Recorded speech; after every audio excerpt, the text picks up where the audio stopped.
We are surrounded by air. And we all know that air is a mixture of different gases. Here you have the composition of the air. So we know that we have nitrogen. The major actually portion in mass is nitrogen. Then we have oxygen. We have some argon, CO2, and we have traces of other gases. When actually we don't consider the presence of water vapor in our mixture of gases, we call this dry air. But if we do consider the presence of water vapor in our mixture, we have to account for this presence. So now the issue that we are having is that water vapor in the air surrounding us, what we typically call and refer to humidity, is in a saturation state. Okay, so it's not an ideal gas. Nevertheless, we will assume actually that water vapor can be considered as an ideal gas. So we end up in a situation here where we have air plus water vapor.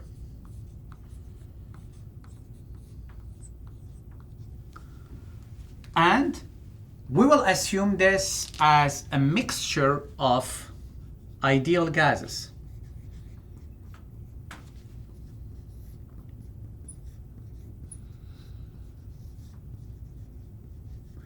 Now this is cool. Why? Because we have just finished a chapter discussing the properties and how to model and handle mixture of ideal gases, okay?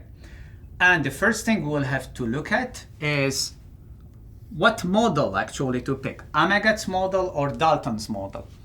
So when you look at the air surrounding us, you don't see water vapor confined in one part of the volume, and the rest of the volume is occupied by your air, or dry air if you want. So the water vapor or the water content is everywhere and occupying all the volume. So we understand that the most appropriate model is Dalton's model.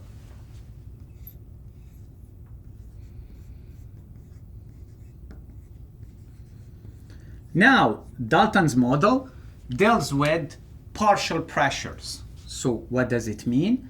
This means that the pressure surrounding us, what we call atmospheric pressure, is equal actually the partial pressure of dry air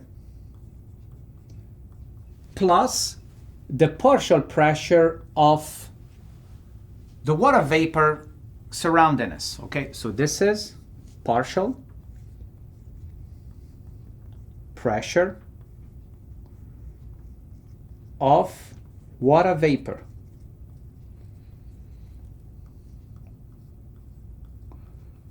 And this is the partial pressure of dry air. I will be writing PA in the future.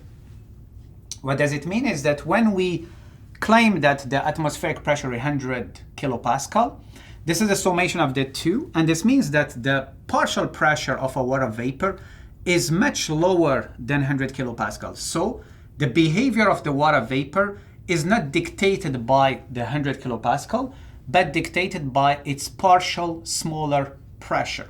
Okay. The other thing that we will have to discuss is the enthalpy of our water vapor.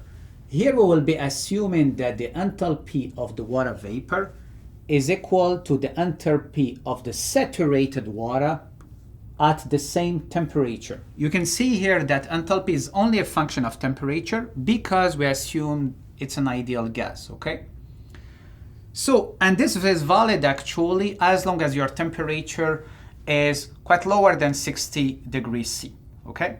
Meaning that in this chapter, all what we will be introducing is valid under the following conditions, okay?